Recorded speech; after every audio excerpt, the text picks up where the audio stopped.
Hoy trataremos de evacuar todas las consultas que tengan respecto de modalidades, bibliografía, funcionamiento de los exámenes, además de entrar a tratar las bases de esta materia. Yo tengo una página de Facebook que se llama Derecho Internacional Privado, Universidad Nacional de Mar del Plata, donde generalmente, por cuestión de comodidad, publico todos los avisos que resulten importantes para que ustedes lo sepan. La página es por admisión, así que tienen que solicitar la admisión. En realidad no es porque me quiera hacer la interesante, sino porque tuvimos gente que realizó publicaciones que no deberíamos. Los días y horarios. Bien, voy respondiendo. Acá alguien me pregunta por la definición de días y horarios. Yo lo puse, lo publiqué y lo publiqué en el aula virtual. Las clases se van a dictar de lunes a jueves, que son los días de cursada, pero como nosotros no tenemos suficientes profesores para poder dar 2 clases por día, porque yo soy la única adjunta y el resto tengo ayudantes y no tengo muchos, vamos a darlas un día en el horario de la cursada de la tarde y otro día en el horario de la cursada de la noche. Lunes y miércoles se va a dar a las 20 horas, martes y jueves 16:45, los jueves siempre 16:45 porque es la clase plenaria, siempre fue una sola comisión, no es que estamos modificando nada. Entonces, las clases se van a grabar para el que no pueda asistir. Hubo gente que me planteó que no puede asistir a la de las 20 porque se anotó a las 5 y a las 20 tiene otra cursada, ningún problema, puede ver la clase online. De hecho, las clases siempre las subimos y también las subimos al aula virtual y entiendo, corregime Brandon si estoy equivocada, que el Centro de Estudiantes tiene un canal de YouTube donde va a subir la clase. Bueno, no está. Activando la audio. Sí, doctor. Sí. Se Ah, van a ok. subir todas las clases que grabemos. Bien, muchas gracias. Voy a ir respondiendo algunas preguntas y aclarando algunas modalidades. Como yo ya lo publicara, la evaluación va a consistir en 2 parciales y sus respectivos recuperatorios que se toman a los 7 días exactos de haber tomado el examen. Los exámenes van a ser orales, es decir, evaluación vía, ya veremos qué plataforma, porque en principio la que nos provee la facultad es esta, pero bueno, veremos si se dan las condiciones. Va a ser oral en presencia de la suscripta y de todo el resto de la cátedra. ¿Bien? Parcial y recuperatorio.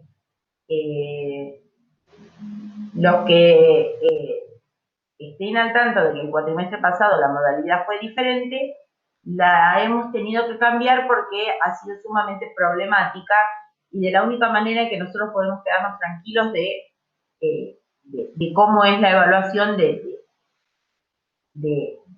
la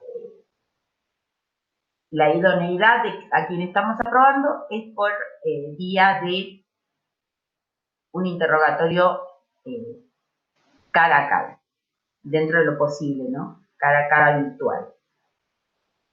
Con relación a la bibliografía, los que vayan teniendo preguntas las pueden ir escribiendo para que yo les vaya contestando, ¿bien? Porque si no estoy hablando sola.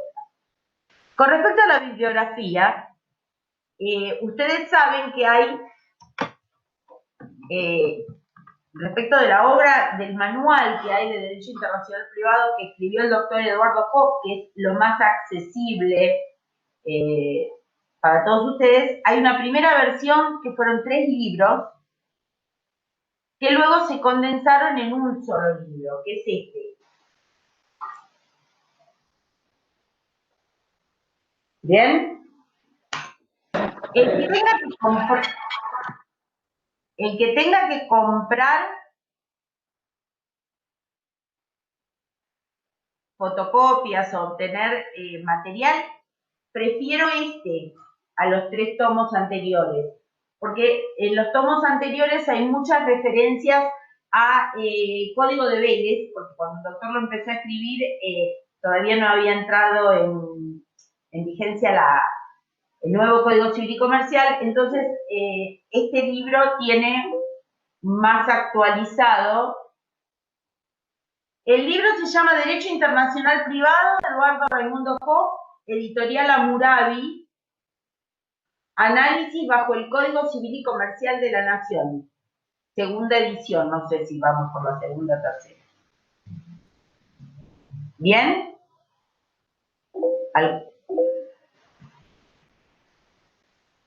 No, el libro no está en PDF en el campus.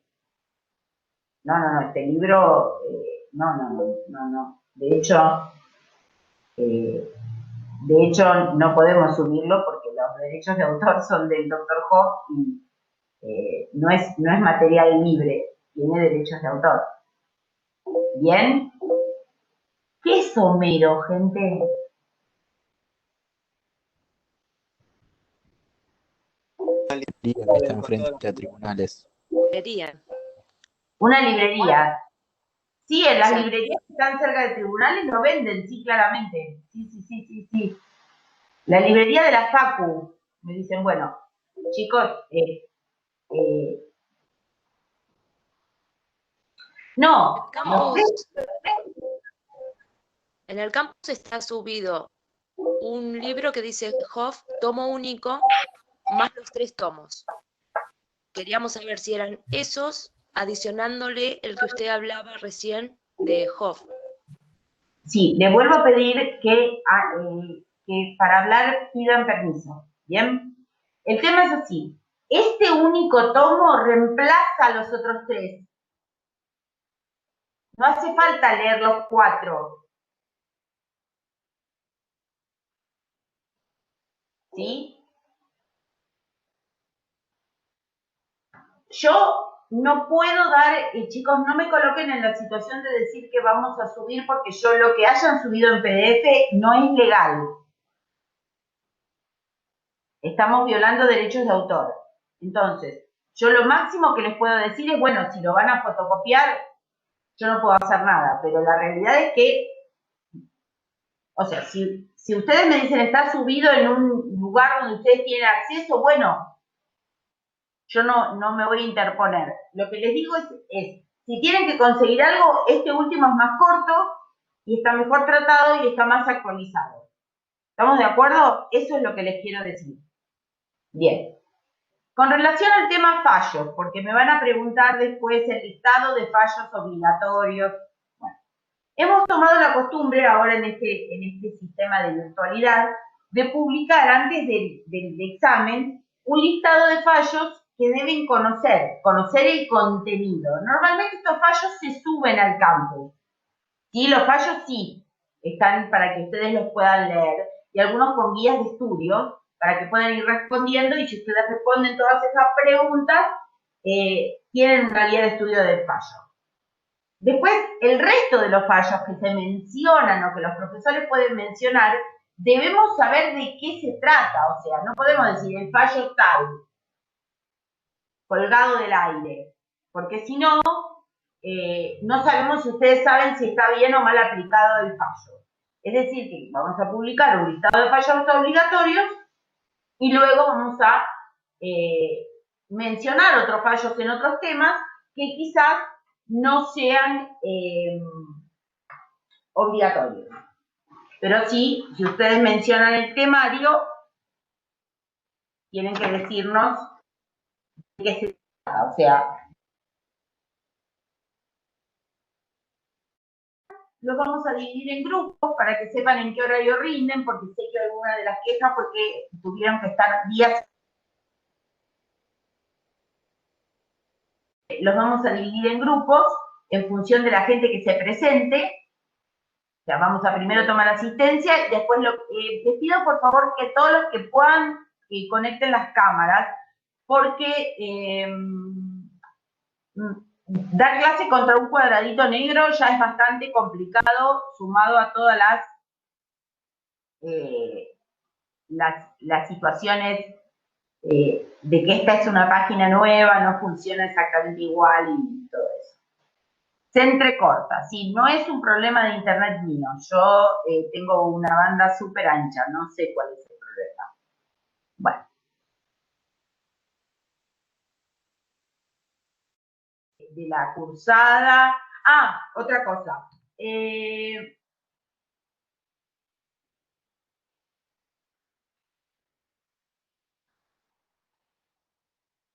Nosotros ya tenemos que implementar, me están preguntando si la cátedra sigue el programa de 14 bolillas o el de 20 y pico, que es el que venden en impresiones. No, se utiliza el programa nuevo, de los cuales vamos a dar algunos temas y otros no. Pero sí se va a dar previsional, cooperación internacional y quizás algunos aspectos de derecho penal que están en el programa nuevo y no están en el programa viejo. Bueno, no sé si hay alguna pregunta más con respecto al tema. Ah, con respecto al tema de las clases, ya lo aclaré, que se van a dar una por día. Ah, y una semana antes les vamos a notificar el cronograma de clases mediante la página de Facebook y el aula virtual. Vamos a poner horarios y temas de cada una de las clases. Repito, las clases van a ser lunes y miércoles a las 20, martes y jueves 16:45. Los links son siempre los mismos. Es decir, que el que tienen hoy va a ser el que se va a utilizar para los martes y para los jueves. Es el de este horario. ¿Bien? Bueno, vamos a comenzar a hablar un poquito ahora de lo que es el derecho internacional privado. El derecho internacional privado, nos diría el profesor Goldschmidt, es el conjunto de casos privatistas con elementos extranjeros y sus soluciones. Es decir, que el derecho internacional privado es aquel que resuelve los casos que son relativa o absolutamente internacionales. ¿Qué significa que un caso sea absoluto o relativamente internacional?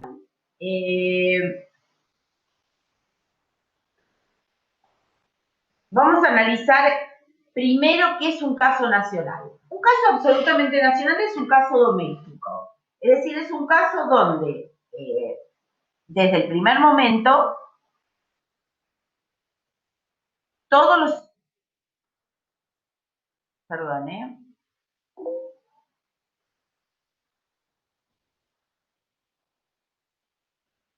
Perdón, pero tengo un problemita. A ver. Bien. Los casos nacionales son aquellos casos donde no hay un elemento extranjero. En consecuencia,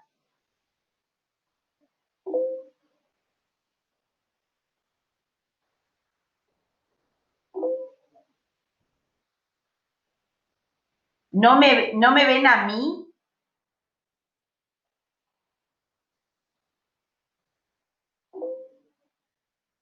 No, ahí se fue la imagen. ¿Cómo, Brandon? Ahí se había ido la imagen. La voz sigue perfecto, pero la imagen. Te hago una pregunta, porque yo me veo en un cuadradito abajo y me aparece grande la persona que así aleatoriamente. Sí. Ahora me dice Arriba, BP. ¿Qué? arriba a la derecha hay varios cuadraditos. Uno de esos es el de poner en pantalla completa y el otro de la izquierda es para cambiar eso, para que se vea usted. O que nos vea a nosotros. A ver. Vamos a comprobar el estado.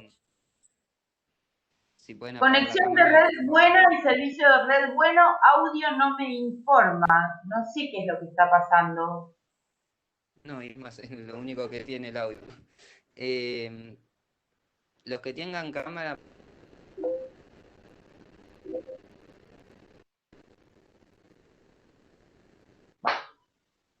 es enormemente distractivo esto, pero bueno, quizás la próxima clase la organicemos en una reunión por Zoom de 40 minutos, porque Sí. no sé. Bueno, el tema es así. El caso nacional es el caso doméstico, son los casos que ustedes vienen conociendo desde primer año, los casos de derecho civil, los casos de derecho comercial, que no tienen elementos extranjeros. En consecuencia, ¿cuál es el efecto que tiene que un caso sea internacional o tenga elementos internacionales? Que puede resultar aplicable derecho extranjero. Ese es el problema. ¿Qué es un caso relativamente internacional? Un caso relativamente internacional, ya dijimos que el nacional es el caso doméstico. El caso relativamente internacional es el caso que nace como un caso nacional, pero luego, por determinada circunstancia, se transforma en un caso internacional. Les quiero aclarar, hagamos paréntesis. Respecto de esta clase, yo les voy a subir un paper, un informe, un resumen al aula virtual para que ustedes puedan estudiarlo, porque este tema no está en el libro del Dr. Hoff, y si no lo tendrían que estudiar de Goldschmidt, que la realidad es que son muchas hojas y es muy complicado y además hay que conseguir más material. Entonces yo hice un breve trabajo para ayudarlo. Con respecto al programa, no lo subimos nosotros al aula virtual. Generalmente lo tienen la gente del centro de estudiantes. Bien, el caso relativamente internacional es el caso que nació como caso nacional. Un matrimonio celebrado en la Argentina, los contrayentes son de nacionalidad argentina, tienen inmuebles en la Argentina y se van a vivir a España. Y en España se separan. Bien, como el juez competente y la ley aplicable para las acciones de separación, divorcio y nulidad es la del último domicilio conyugal, claramente es el juez español. Pero como la competencia y la ley aplicable respecto al régimen patrimonial es la del primer domicilio conyugal, se va a tener que regir por el derecho argentino. Entonces resulta que ahí tenemos el caso que era nacional y se transformó en internacional, siendo relativamente internacional. El caso absolutamente internacional es el caso que ya nace como un caso con elementos extranjeros, ¿sí? Porque son personas que tienen domicilio en un estado, por ejemplo, nacionalidad de otro, se casan en un tercero, se van a vivir a un cuarto, y luego se divorcian o se separan. Entonces aparecen al menos 4, 5, 6 derechos que podrían llegar a resolver el caso. El derecho internacional privado resuelve, o al menos lo intenta, esta problemática de varios derechos llamados a resolver un caso. ¿Y a través de qué herramienta lo hace? Lo hace a través de una norma muy especial que se llama norma indirecta o norma de conflicto o norma de colisión. Bien, esta norma, que se caracteriza por tener un tipo legal y una consecuencia jurídica, opera de una forma muy especial. Bien, el profesor Goldschmidt define a la norma como la captación lógica y neutral de un reparto proyectado.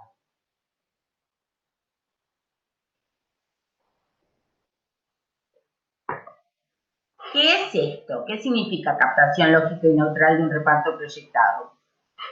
La norma, que es la norma general, que después se plasma en una norma individual, que es la sentencia, es una captación de una situación en forma lógica, es resultado de un razonamiento lógico, y es neutral.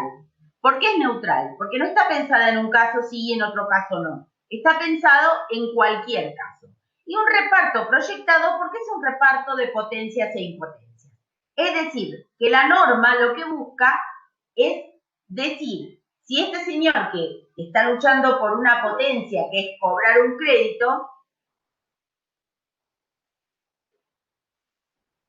tiene razón, o el que tiene razón es el que está luchando para que no se lo cobren. Bien, la norma, no norma indirecta, la norma en general para Goldschmidt es la captación lógica y neutral de un reparto proyectado. Y ahora voy a ver si puedo compartirles un WhatsApp.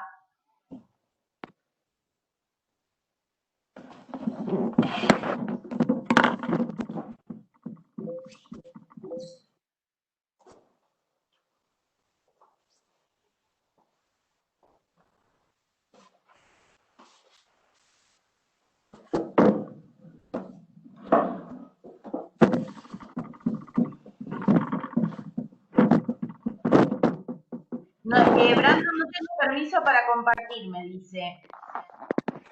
Y que tendría que habilitarlo y si no, pasarle directamente al anfitrión. Bueno. Ahí A ver, ahí le dice organizador, a ver si puede, doctora. Voy a aplicación. abajo Sí. ya tiene que dar la opción un cuadro. Dice compartir contenido. Rectángulo, que es la opción para compartir. Pero me dice toda la pantalla, ventana de la aplicación, pestaña de Chrome. Yo uso toda la pantalla para poder abrir el PowerPoint de mi computadora y que se vea. Ok. O sea que cuando apriete esa opción, lo abre directamente en su pantalla y nos va a aparecer.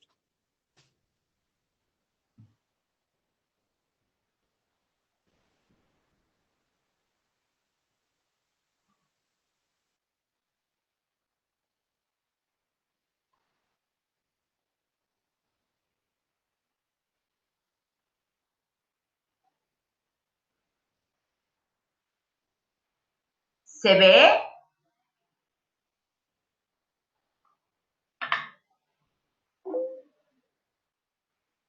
¿Se ve? No, la verdad que no. Si no, lo que se podría hacer es véalo en su computadora mientras que da la clase y después subirlo directamente al campus, por lo menos por esta clase, y ya la próxima usarlo con Zoom que se... Pero tiene que haber una manera de que ustedes puedan ver esto.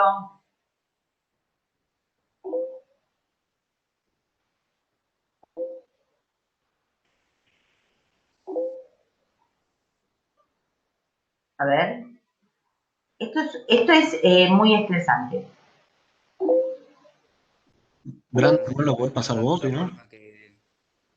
Que da la facultad en este momento que les digo universidad. No, ya sé, pero lo que dice Isaac, Brandon, vos no podés pasarlo, yo no te puedo pasar esto a vos.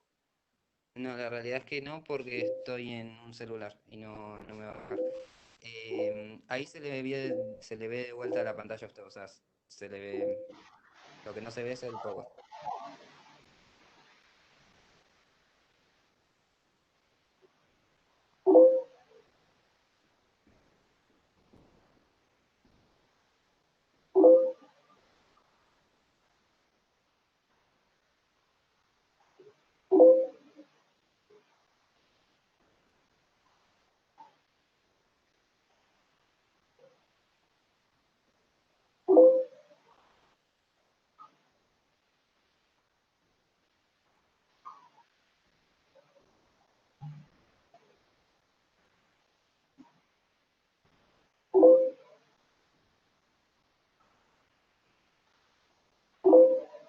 Bueno. Si les parece a los chicos de esa manera, o sea, que se suba posteriormente al campus virtual y ahora te véalo nada más.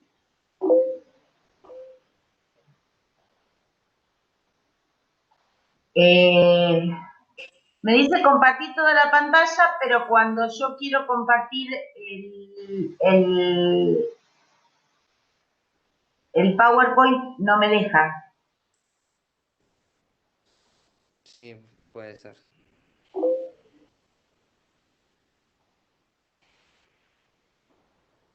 Si le cambio la función a presentador, no le permitirá, porque ahí tiene la función de organizador ahora. A ver.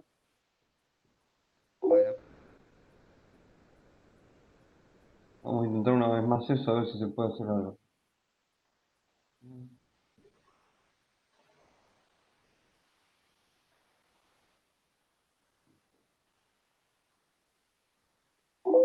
Ahí está como presentador, a ver si también no le permite hacerlo. Dice, no se puede mostrar el contenido compartido, asegúrese de que ha concedido permiso para compartir contenido y a continuación vuelve a intentarlo. No, entonces lo tiene que hacer como organizadora y ahí no, es el rol que tenía antes, eso no le salía cuando está como organizadora, a ver.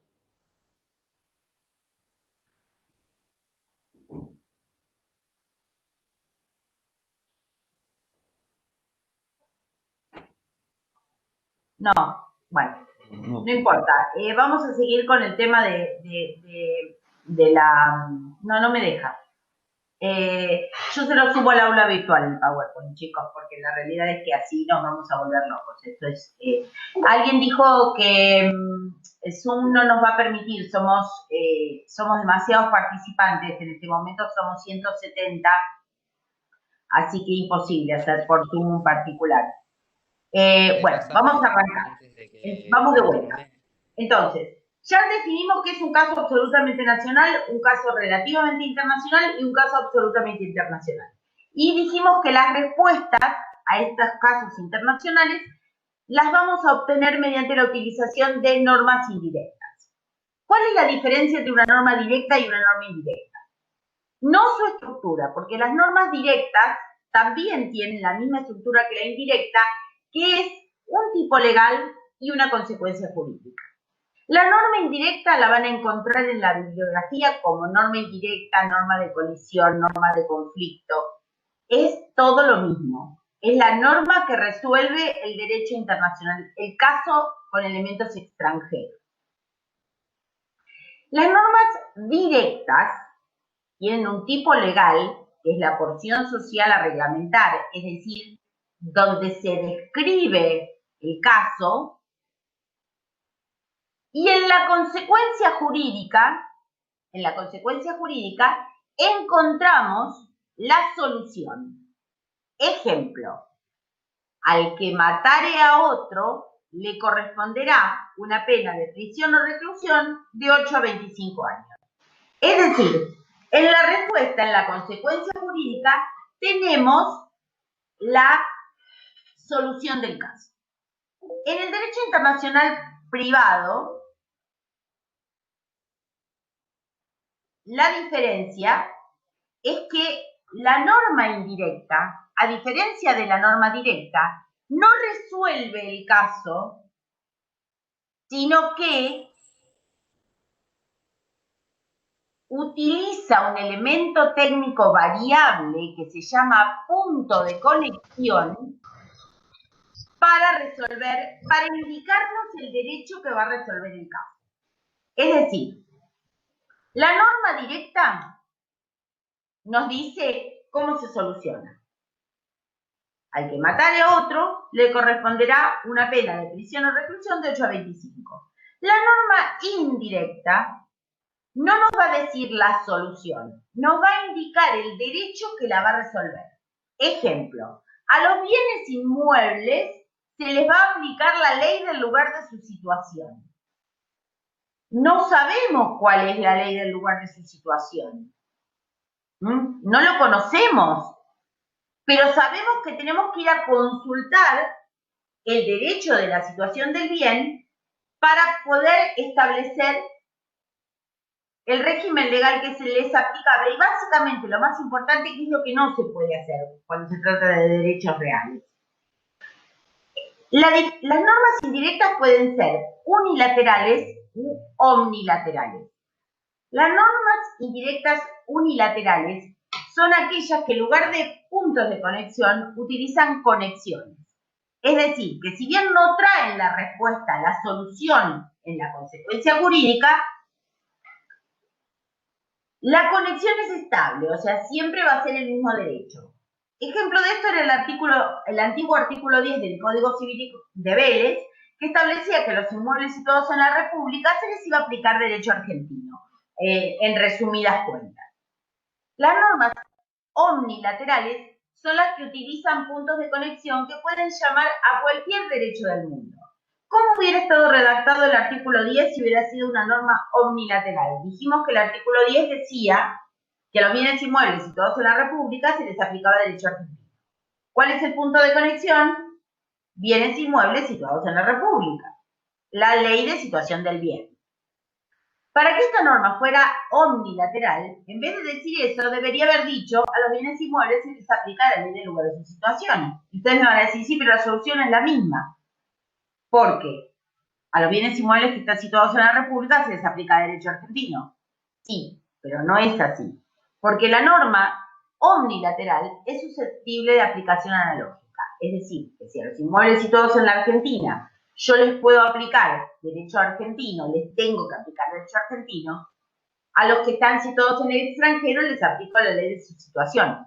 Pero si la norma es unilateral y siempre establece de entrada una conexión de secuestro, toma el caso para sí, no es susceptible de aplicar.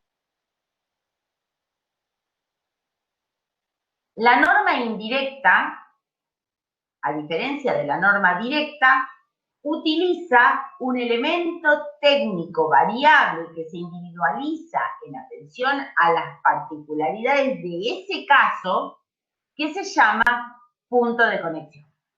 Y ahora vamos a ver de qué está compuesta la norma indirecta. Yo sin pizarrón y sin PowerPoint voy a hacer lo que puedo. Después les pido que con esta clase traten de mirar el PowerPoint y les va a resultar más accesible.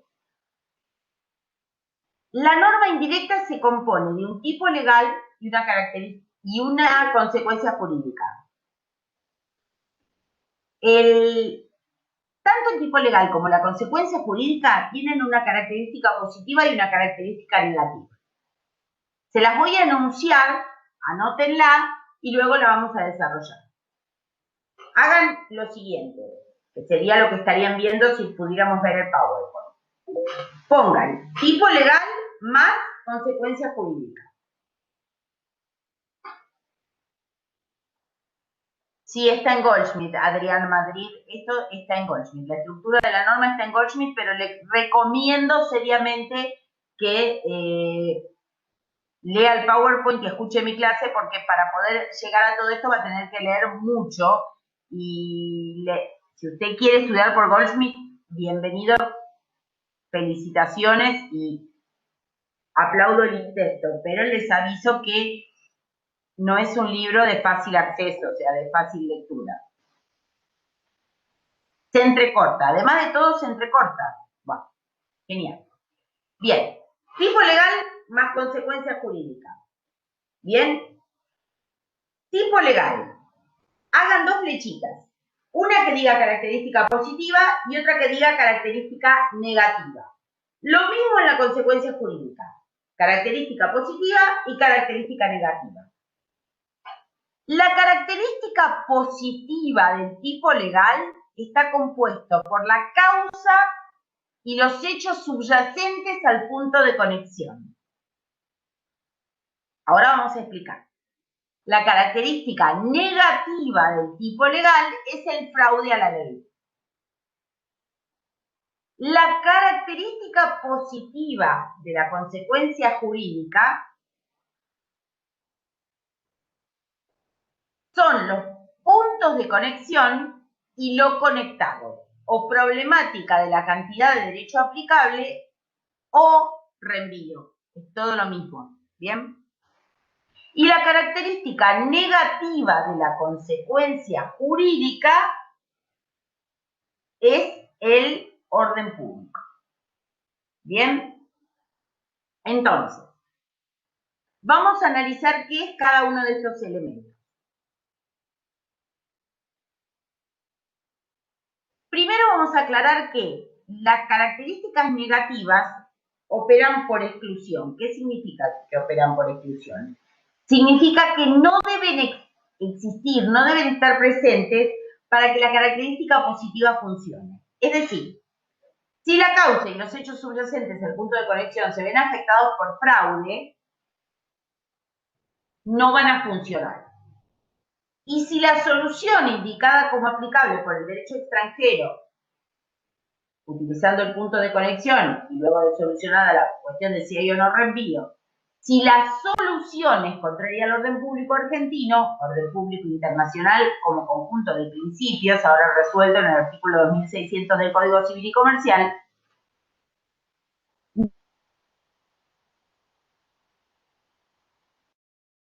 y ahora vamos a ver cuáles son los efectos, y en el PowerPoint tenemos un cuadro comparativo entre los efectos del orden público y los efectos del... Entonces,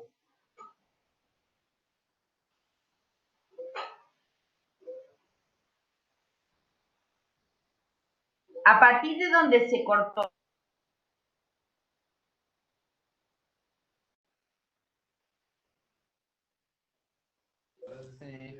por lo menos yo lo escuché bien, de última en la grabación va a salir. no, sí operan por exclusión. Los puntos, las características negativas operan por exclusión. Repito, no deben existir para que funcione la característica positiva. De existir,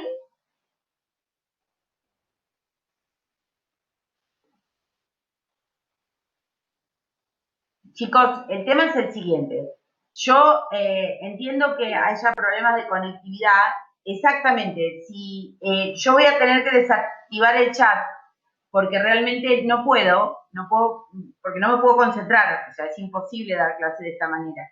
Así que, en todo caso, luego repasen la clase grabada.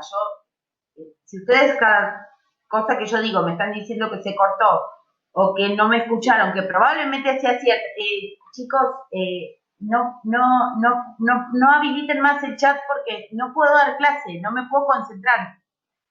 ¿Estamos de acuerdo? Voy a repetir la estructura de la norma indirecta. La norma indirecta tiene un tipo legal y una consecuencia jurídica. Tanto el tipo legal como la consecuencia jurídica tienen una característica positiva y una característica negativa.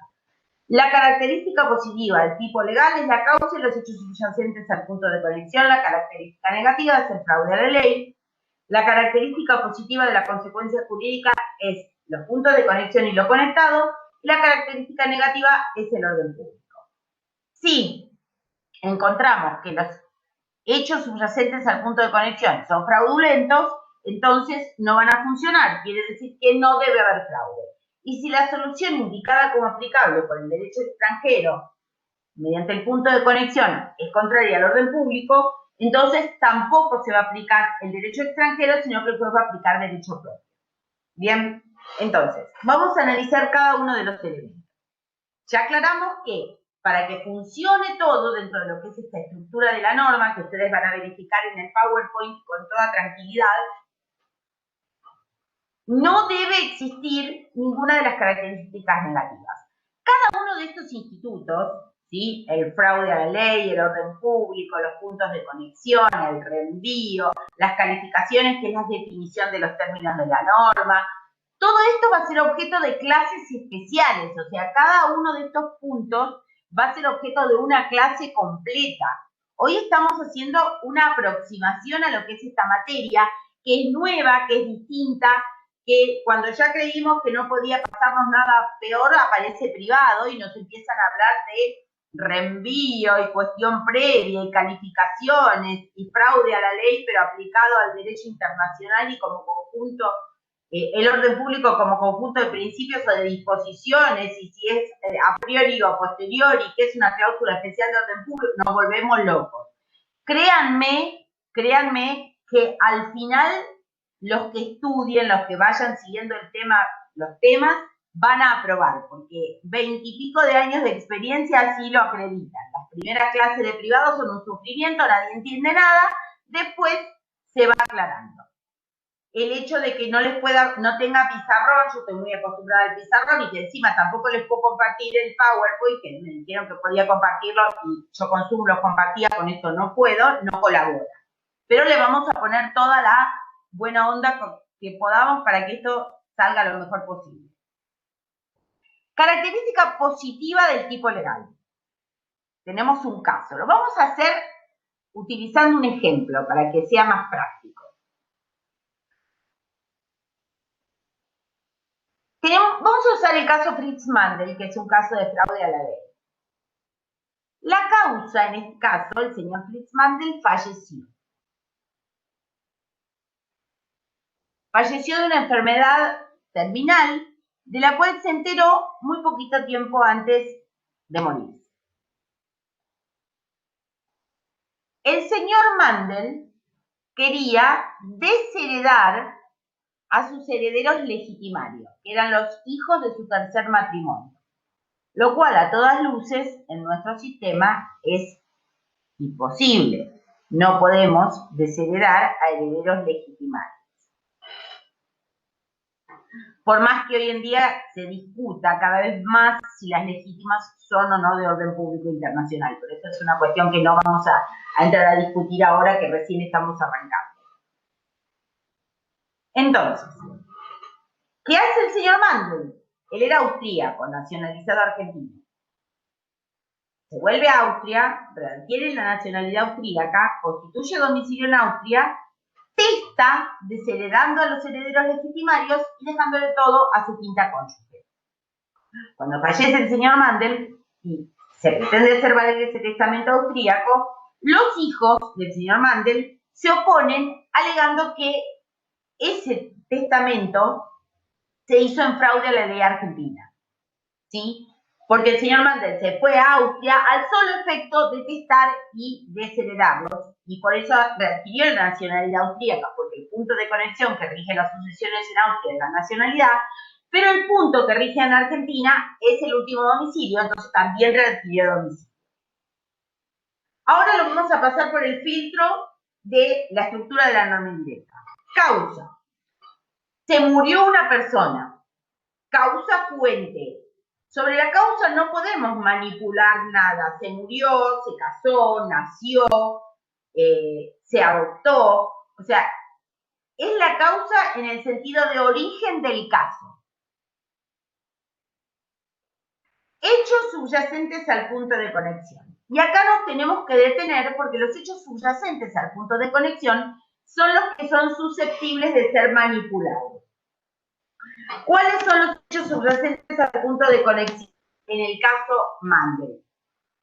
Todos los elementos materiales que van a la conclusión, que fue la conclusión del caso, de que el traslado de domicilio y cambio de nacionalidad del señor Mandel no fue auténtico. El nos dice vivir en un estado con la ley de otro. Es decir, pero hacer algo que en Argentina está prohibido, que es desheredar a los herederos legitimarios. Para manipula los hechos subyacentes al punto de conexión. La pregunta es, ¿mudarse de domicilio y cambiar la nacionalidad es contrario a la ley? No, no es contrario a la ley. Hacerlo para violar la expectativa de la República, ¿es legal? No.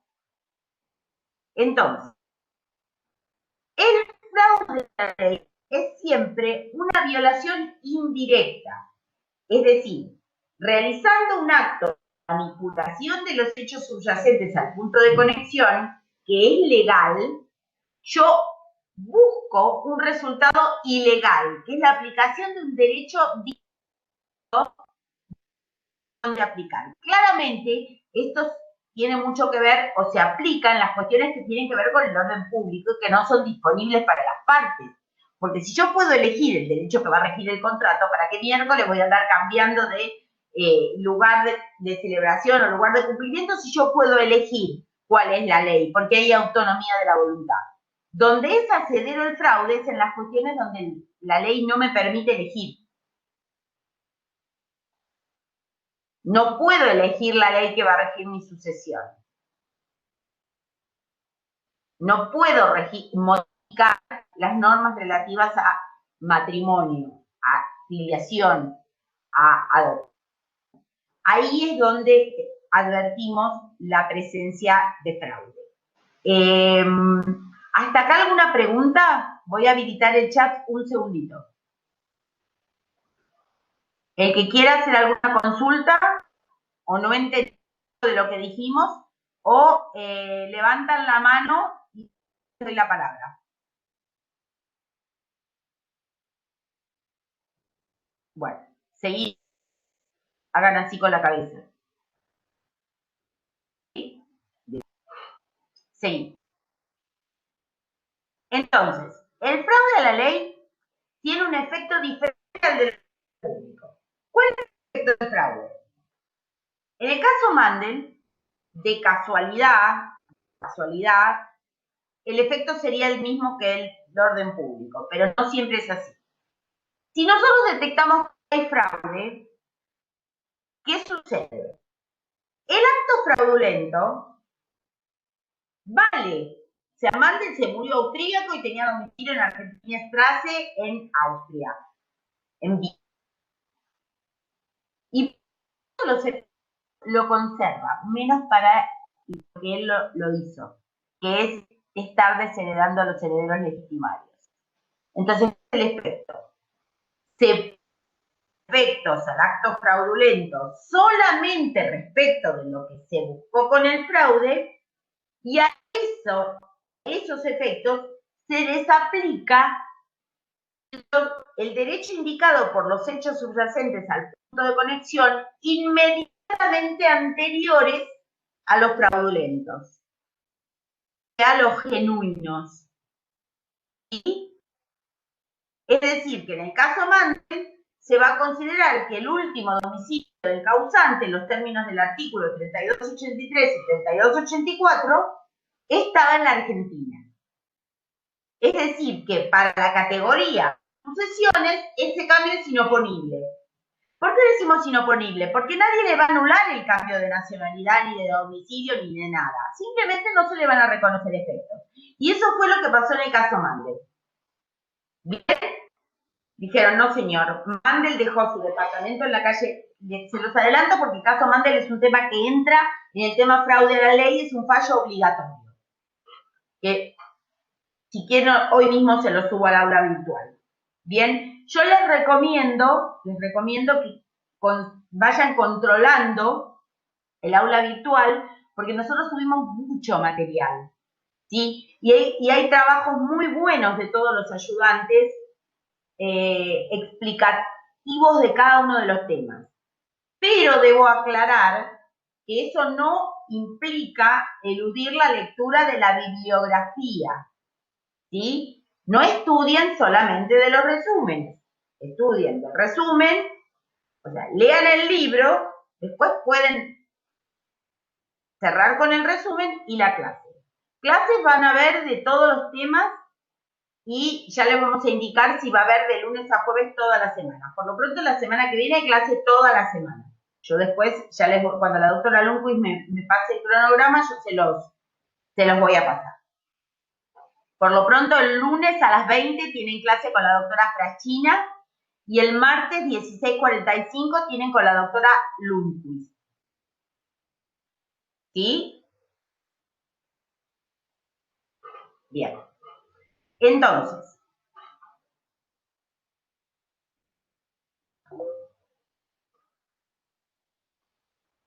la semana que viene clases todos los días, lunes, martes, miércoles y jueves.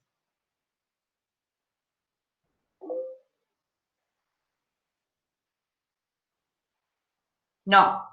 Vara nos pregunta si el acto fraudulento es válido pero no surte efectos.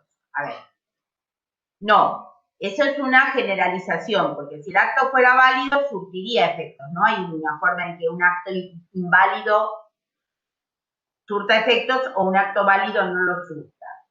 Lo que dijimos es que el acto fraudulento se conserva para todo menos para lo que buscaban con el fraude. Es decir, ¿qué quería Mandel? Desheredar a los hijos. ¿Sí?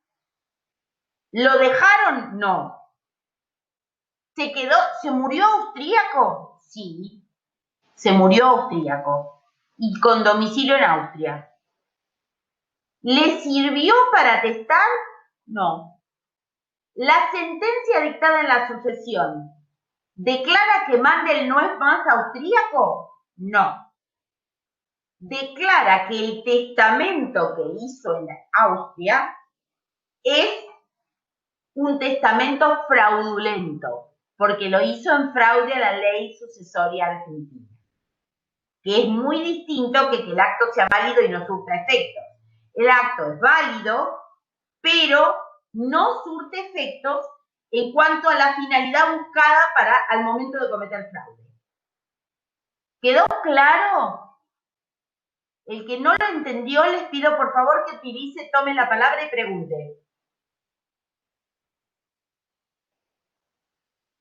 ¿Quién es W10?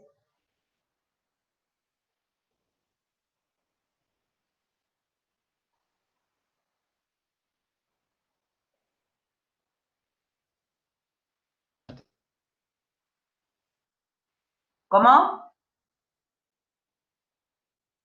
No escucho nada.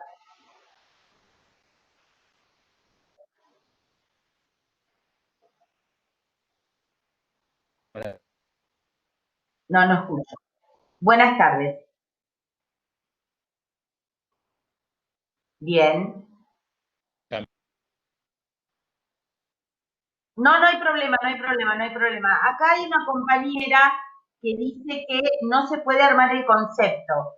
¿Qué es lo que no pueden armar del concepto? Porque realmente me gustaría aclararlo.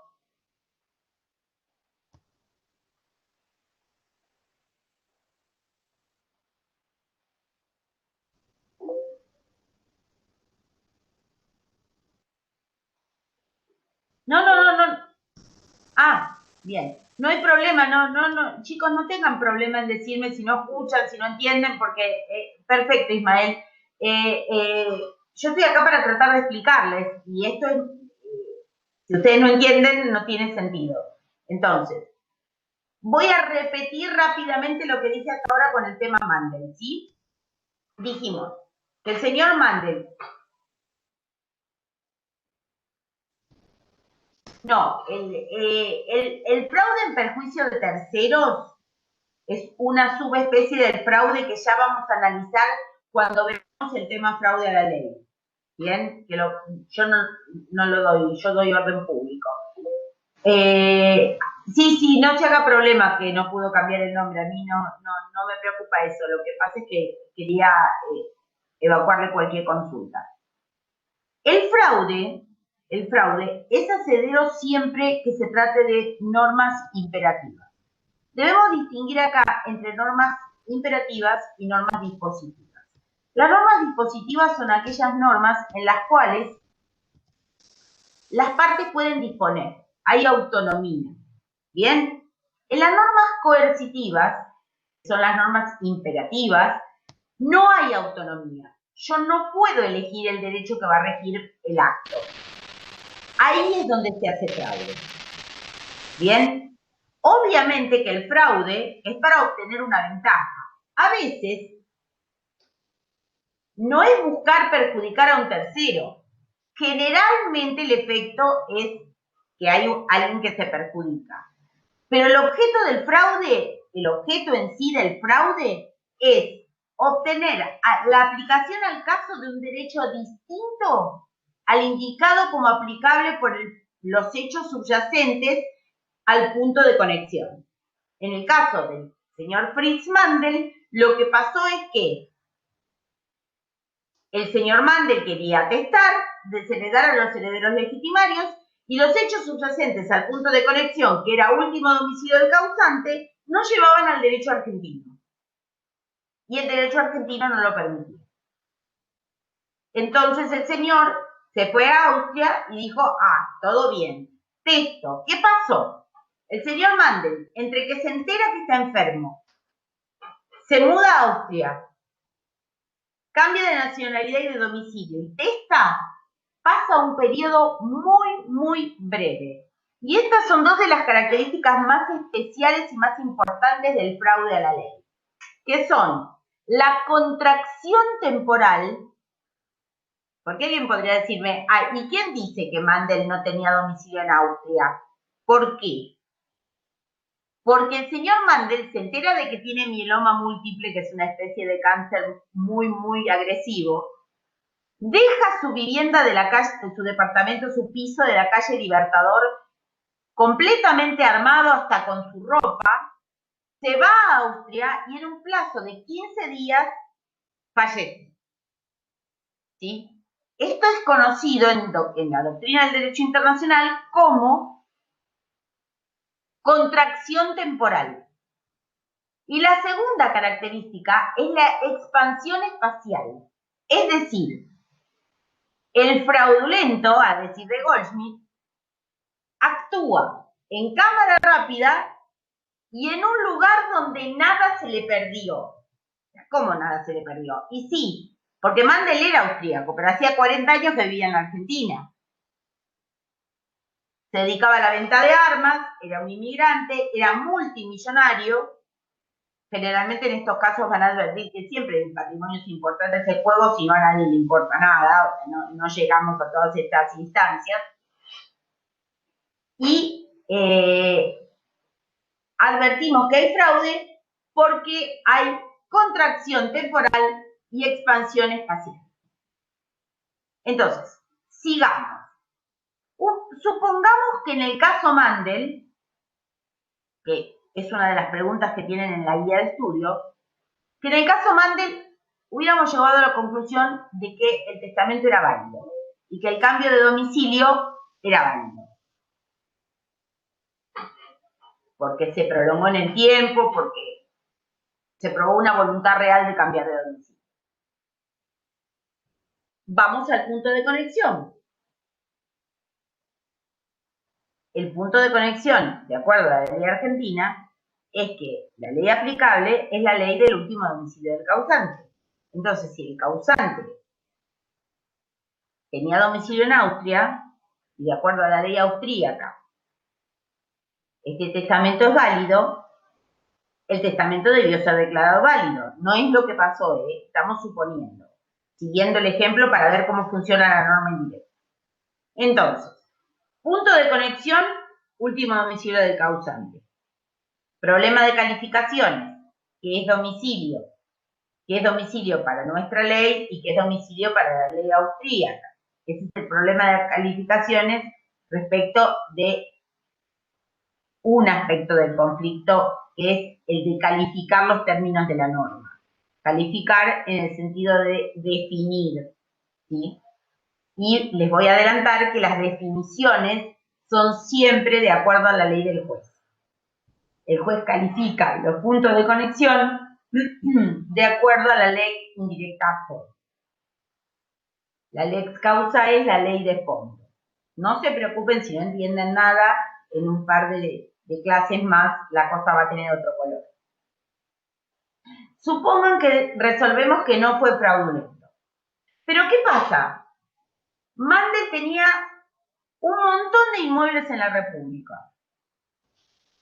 Y Argentina no acepta desheredar herederos legitimados, porque el principio que subyace a la legítima es que una parte sustancial del patrimonio del causante debe pasar a determinados herederos. En este caso, si hay descendientes y si no, ascendientes y cónyuge y colateral. Bien, ¿qué hubiera pasado? Aplicamos derecho austríaco y declaramos que el testamento es válido. Venimos acá y tenemos que hacer un juicio de exequatur, ¿sí? De reconocimiento y ejecución de esa sentencia austríaca. ¿Qué problema vamos a tener? Que la solución que da el derecho austríaco, es decir, la validez del testamento que les hereda a los hijos, es contraria a los principios de orden público internacional argentino. Y acá aparece la característica negativa de la consecuencia jurídica. No debe haber una violación de los principios de orden público internacional para que la solución del derecho extranjero se pueda aplicar. Bien, por eso es que todos los internacionalistas dicen que el orden público es la cláusula de escape, la válvula de escape, el caballo desbocado que utilizan todos los jueces para decir, ah, no, esta solución es contraria a mi orden público. Así que, ¿qué hago? ¿Cuál es el efecto de declarar que algo es contrario al orden público? Aplico derecho propio. Y ese es el gran peligro del orden público. ¿Sí? Por eso es que van a advertir que el tema del orden público debe ser tomado con mucha cautela, porque, llegado el caso, es la vía de escape para no aplicar en ningún caso derecho extranjero. En el caso del señor Mandel, una de las preguntas que hay en el fallo que ustedes van a ver es si hubieran declarado que el caso no era fraudulento, ¿qué otro problema de la parte generaría? Y la respuesta es que la solución del derecho austríaco viola los principios del orden público argentino, como son que una parte sustancial del patrimonio del causante deba pasar a determinados herederos. Entonces, ¿qué hacemos? ¿Podemos inscribir ese testamento y dejarle todo a la quinta cónyuge? No. Entonces, el testamento de Mandel tampoco iba a ser viable porque era contrario al orden público. ¿Cuál es la diferencia entre el fraude a la ley y el orden público? Que el fraude a la ley nos remite a los hechos subyacentes al punto de conexión inmediatamente anteriores a los fraudulentos. Mientras que el orden público, siempre que se descarta la aplicación del derecho indicado como aplicable por el punto de conexión, el derecho extranjero en sí aplicable, determina que el caso se va a resolver de acuerdo a las normas del juez con un derecho que en sí es inaplicable.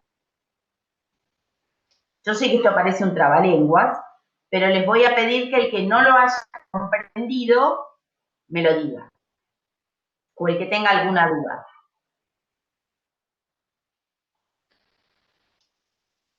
¿Alguien tiene alguna duda? ¿Todo el mundo entendió todo?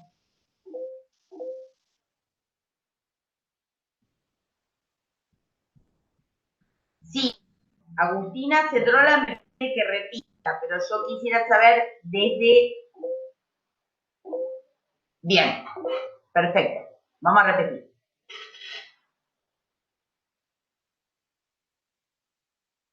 El fraude a la ley lo que genera es que anula los hechos fraudulentos. No los tomamos en cuenta. Los tomamos en cuenta para lo que quieran, menos para permitirle que logre los efectos del fraude. Ya van a ver cuando vean el caso Caron y el caso de la condesa de Charamanchimay, que son casos en los que se adulteraron los hechos subyacentes al punto de conexión para obtener un divorcio vinculado cuando en Francia no lo había, o transformar un bien inmueble en acciones societarias a fin de poder modificar la ley aplicable. Y lo que se va a usar son los hechos auténticos.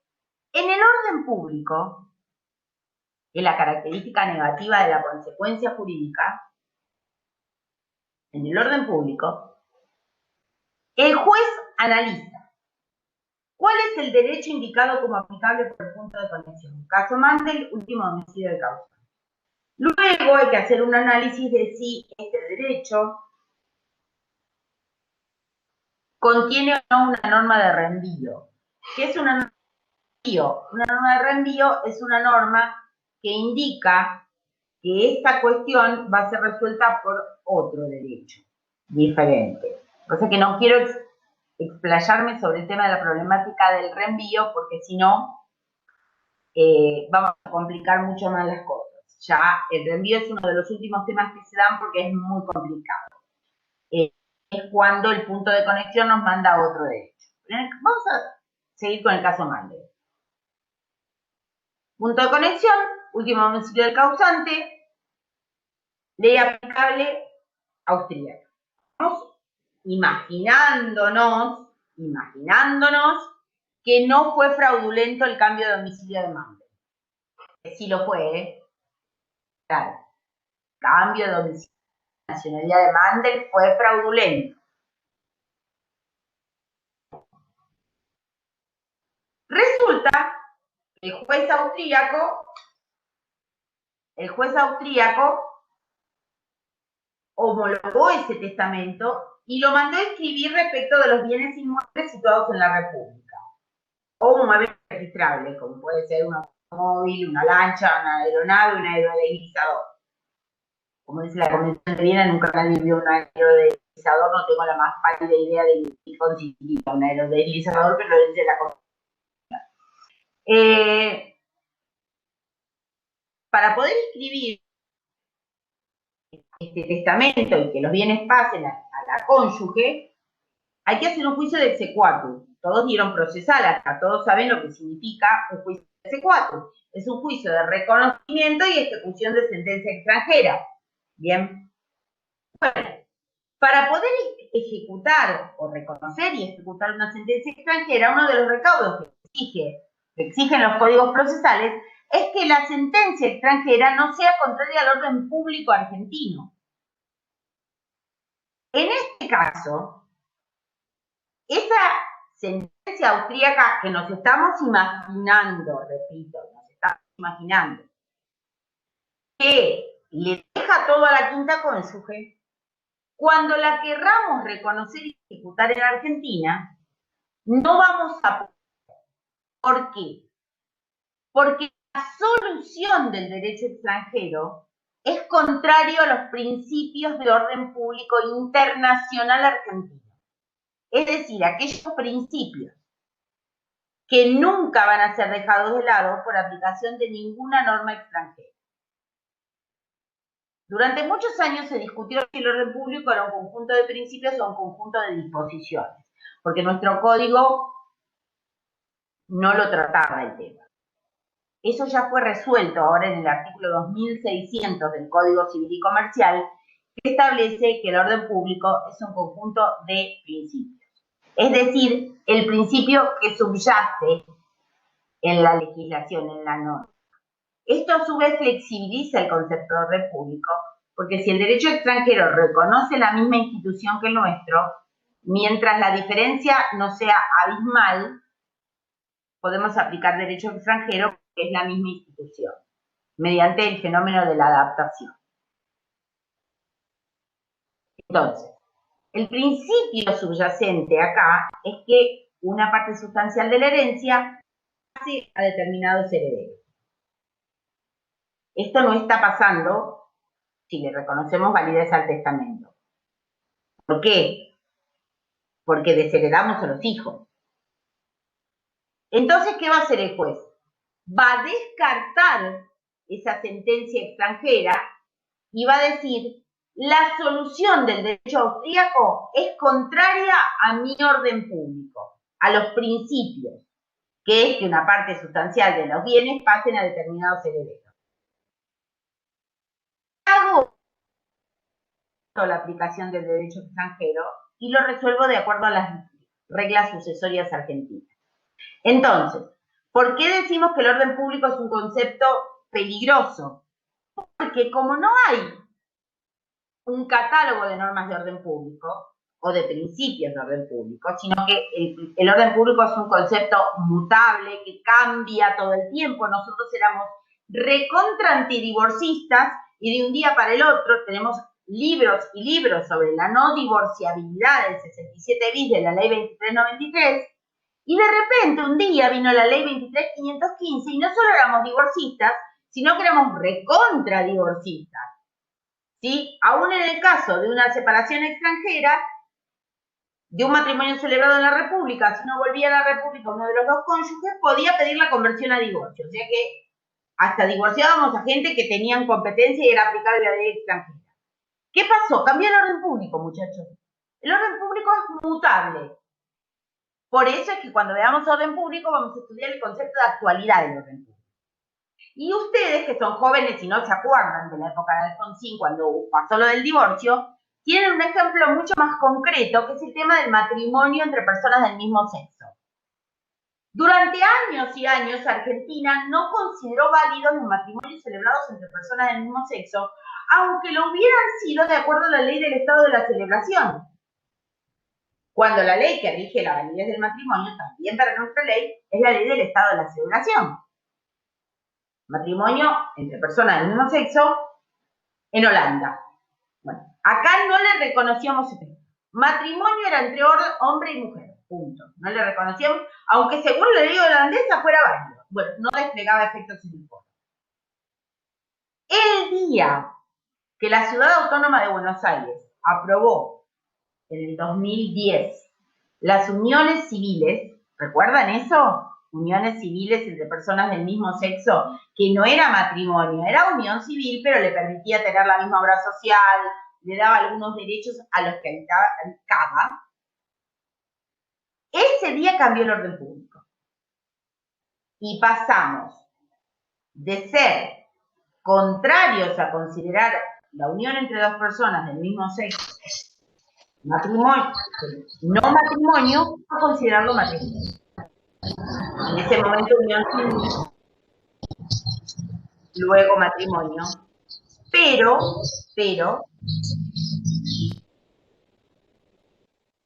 ¿por qué el cambio? Yo digo que fue con la unión civil y no con la legislación que estableció el matrimonio entre personas del mismo sexo. Chicos, hago una salvedad. Yo no lo califico de matrimonio igualitario porque la ley no lo menciona, el código no lo llama matrimonio igualitario. Eso figura en el anteproyecto y yo considero personalmente, es una opinión que puede ser rebatida en el momento que ustedes quieran, que el agregarle un adjetivo calificativo a matrimonio es de por sí discriminatorio. Porque lo distingue, es como si fuera una clase especial de matrimonio. Y no estoy de acuerdo.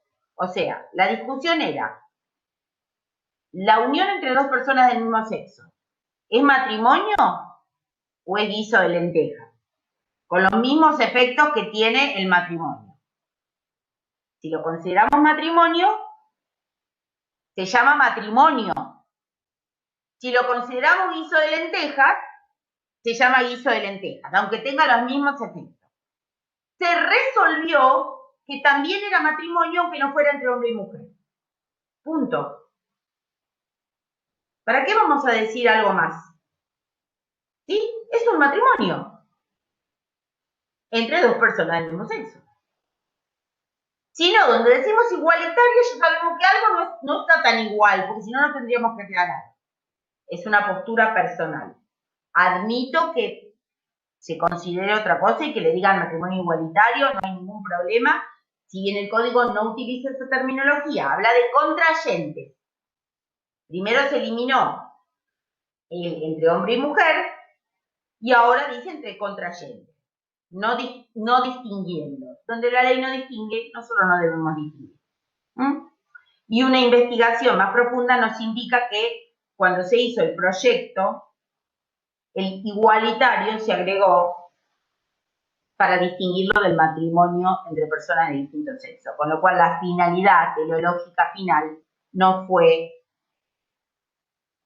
inocente. ¿Sí? Entonces, volviendo al ejemplo del orden público, el cambio en el orden público se da en el momento en que se admite la unión civil, por más que no se admita el matrimonio. ¿Por qué? Porque si en la Ciudad Autónoma de Buenos Aires se reconocen efectos, no podemos caer en lo que Goldschmidt llama oportunismo jurídico, es decir, no reconocerle efectos en la esfera internacional y sí en la esfera interna. Entonces, donde se reconoció en la esfera interna, automáticamente cambió el orden público internacional. Quiere decir que el concepto de orden público es mutable y debe ser considerado al momento de resolver. Puede ser que al momento crítico, que es el momento donde surgió el inconveniente, el orden público fuera uno, pero, y ya lo vamos a ver cuando veamos el caso Zapata-Timberlake con Stelling sobre nulidad de matrimonio, el concepto del orden público es un concepto mutable y que debe ser considerado a la luz del concepto de actualidad del orden público. Bien, me quedan 3 minutos, así que si alguien quiere preguntar, si no, nos vemos el jueves que viene. El que quiera preguntar puede hablar.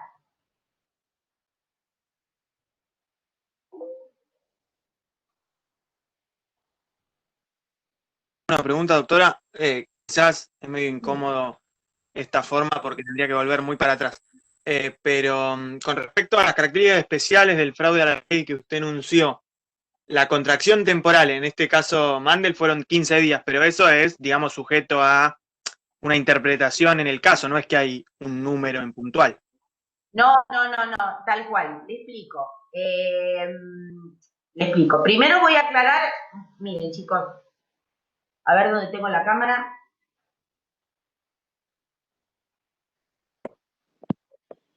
¿Ven todos esto? La editorial, como verán, es Hammurabi.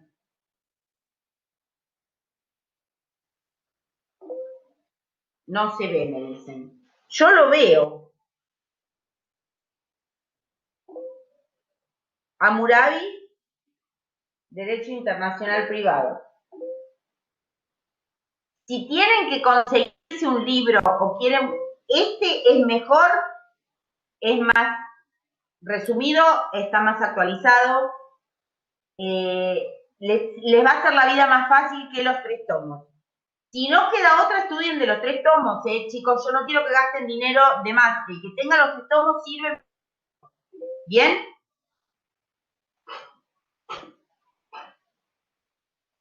Igual les leo. Derecho Internacional Privado, Eduardo Raimundo Hoffman, Derecho a Alimentos, Restitución de Niños, Análisis bajo el Código Civil y Comercial de la Nación, Editorial Hammurabi. Ahí está, nos están diciendo que en Homero lo piden como libro unificado de Hoff. Bien, volviendo al tema del fraude. En el caso Mandel, lo de los 15 días fue uno de los elementos que se tomaron en cuenta. Cuando hablamos de la contracción temporal, estamos hablando de que todo se hace en cámara rápida. Es decir,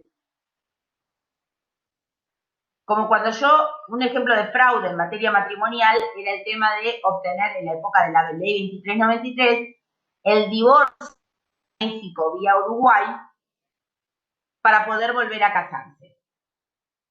La gente iba, se divorciaba, o en el caso de Zapata de Invernacle, Ciudad Juárez en México, cuando en Nueva York no se podía, se iban a Ciudad Juárez, se divorciaban y se volvían a casar, todo junto, todo rápido. Entonces, las constancias del fraude, la verificación del fraude, es material en cada caso. Y se toman en cuenta los elementos materiales, el elemento psicológico y todo lo que vamos a ver cuando veamos fraude. Creo que fraude a la ley lo da la doctora Fraschini, así que es muy probable que sea fraude. Igual yo después les voy a subir el cronograma con el tema de cada clase para que ustedes vayan leyendo y les vamos a ir proporcionando material, porque lo bueno es que tengan el material antes y vengan a la clase con el material leído. Porque por más que y no entendieron nada, después cuando vienen a la clase ya tienen una idea de, era eso, ¿sí? Entonces en privado colabora bastante. La idea, chicos, y estos son consejos que voy a usar un minutito nada más para decírselo. No dejen todo al final. No dejen esto. Privado no se puede estudiar en 4 días. Olvídense. Privado es una materia que uno la termina de leer y se la olvida. Los que ya la hayan cursado o recursado o hayan intentado rendir libre lo saben. Vayan estudiando de a poco. No, el lunes es a las 20. Lunes y miércoles. Sí. Ahora yo termino la clase y les subo el Word y les subo el PowerPoint. ¿Sí? El PowerPoint es fantástico porque tiene todo esto que yo les expliqué en 15 pilminas. Voy respondiendo. todo lo que es material de estudio se sube al campus virtual. La página de Facebook normalmente se utiliza para avisos o a veces para trabajos prácticos. Porque ustedes los devuelven ahí y Valentina, que está escritas, los corrige. Pero todo esto, el PowerPoint y el paper y el trabajo de la doctora Frachina, todo eso se va a subir al aula virtual. ¿Estamos de acuerdo? Entonces, vayan manteniéndose. El Face es Derecho Internacional Privado, Universidad Nacional de Mar del Plata. Es el único que hay. El caso Mandel, sí, yo les voy a subir todo el material, no se preocupen. Tiene un libro abierto tal cual. Exactamente, Adrián Madrid tiene razón. Cualquier duda que tengan o cualquier cuestión que necesiten saber, no exclusivamente respecto a las clases, porque cualquier duda que quieran evacuar en clase, lo hacemos en clase. Pero cualquier cosa que me quiera transmitir, lo hacen a través del chat del aula virtual. Porque si no, se desordena un poco el tema, me terminan escribiendo al Instagram, me terminan escribiendo al Face personal y es como que no, se me complica. Yo les subo todo el material y vayan leyéndolo, vayan al día con el seguimiento de la materia. ¿Ok? Perdón por lo accidentado de la clase, pero realmente estaríamos teniendo algún inconveniente con la plataforma. No es mala voluntad. La verdad que yo el cuatrimestre pasado no los tuve estos problemas, pero bueno, calculo que con el tiempo los iremos puliendo. Ha sido un gusto conocerlos, nos vamos a ver todas las semanas y los despido. Brandon, ¿podés cerrar? Genial, ahí ya se cierra la cierra. Muchas gracias por la colaboración, como siempre. De nada. Y hablamos para la próxima clase que vemos el tema de cine.